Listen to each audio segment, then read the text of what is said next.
रात 1:05 से 1:30 बजे के बीच भारतीय सशस्त्र बलों द्वारा अंजाम दिए गए ऑपरेशन सिंदूर के बारे में जानकारी देंगे। ऑपरेशन सिंदूर 22 अप्रैल को पहलगाम में हुए विभत्स आतंकवादी हमले के शिकार मासूम नागरिकों व उनके परिवारों को न्याय देने के लिए लॉन्च किया गया था। इस कार्रवाई में 9 टेररिस्ट कैंप्स को टारगेट किया गया और पूरी तरह से इसे बर्बाद किया गया। पाकिस्तान में पिछले 3 दशकों से टेरर इंफ्रास्ट्रक्चर का निर्माण हो रहा है। इसमें recruitment, indoctrination centres, training areas व लॉन्च पैड शामिल थे, जो पाकिस्तान और पाक अधिकृत जम्मू कश्मीर POJK दोनों में फैले हैं।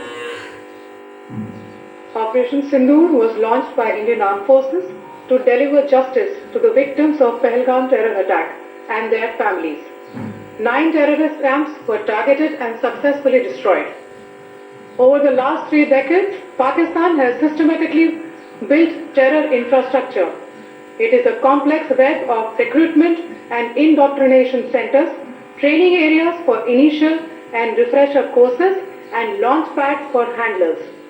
These camps are located both in Pakistan as well as Pakistan occupied Jammu and Kashmir areas. Some of the well-known training camps are located, as you can see on the screen.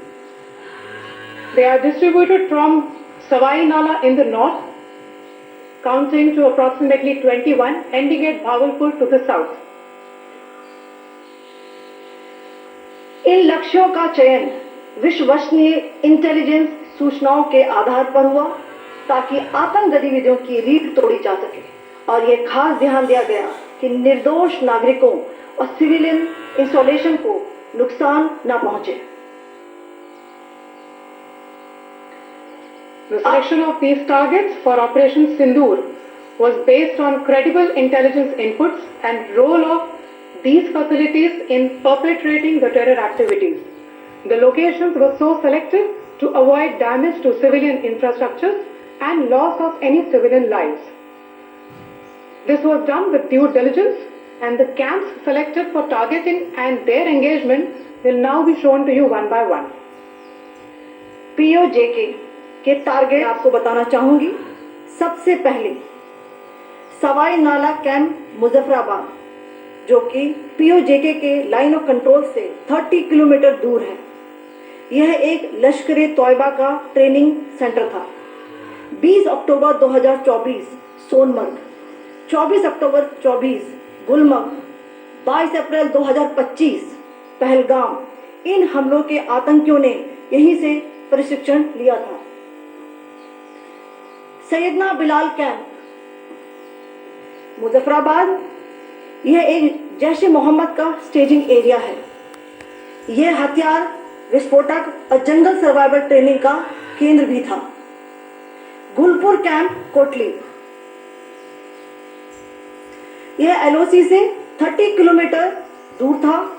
लश्कर-ए Taiba का base था, जो रजौरी, पुंछ में सक्रिय था। 20 अप्रैल 2023 को पुंछ में और 9 जून 2024 को तीर्थ यात्रियों के बस हमले में यहीं से आतंकी को ट्रेन किया गया था।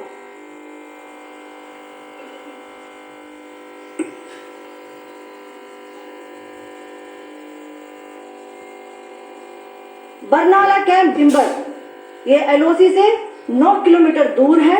यहाँ पर हथियार, हैंडलिंग, IED व जंगल सर्वाइवल का प्रशिक्षण केंद्र था। अब्बास कैंप कोटली,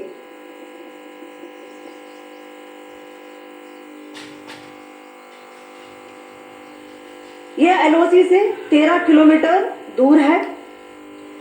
लश्कर-ए तौयबा का फिदाइन यहाँ तैयार होता था। इसकी कैपेसिटी 15 टेररिस्ट को ट्रेन करने की थी।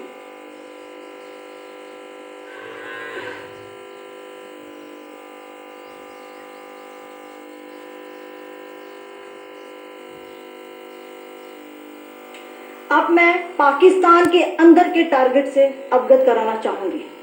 पहला, सर्जल कैंप सियालकोट, यह अंतर्राष्ट्रीय सीमा से 6 किलोमीटर की दूरी पर है, साबा कठुआ के सामने।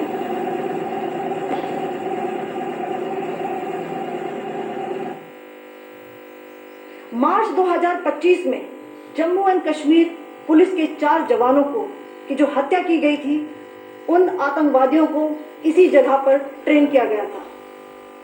दूसरा, महमूना जाया कैंप सियालकोट। यह 18 से 12 किलोमीटर आईबी से दूर था। हिजबुल मुजाहिदीन का बहुत बड़ा कैंप था। यह कठुआ जम्मू क्षेत्र में आतंक फैलाने का नियंत्रण केंद्र था। पठानकोट एयरफोर्स बेस पर किया गया हमला भी इसी कैंप से प्लान और डायरेक्ट किया गया था। मरकज ताइबा मुरीद के, यह आईबी से 18 से 25 किलोमीटर दूरी पर है। 2008 के मुंबई हमले के आतंकी भी यहीं से प्रशिक्षित हुए थे। अजमल कसब व डेविड हेडली भी यहां ट्रेन हुए थे।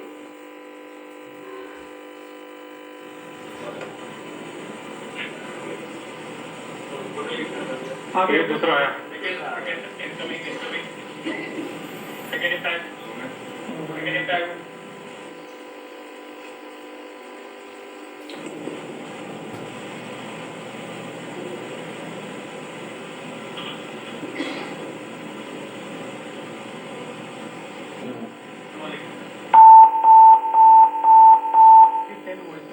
टारगेट 10 है, एंक्लोजर सेम ही है।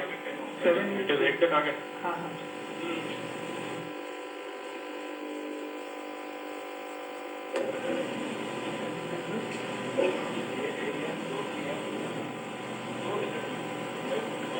तीसरा आ गया सर।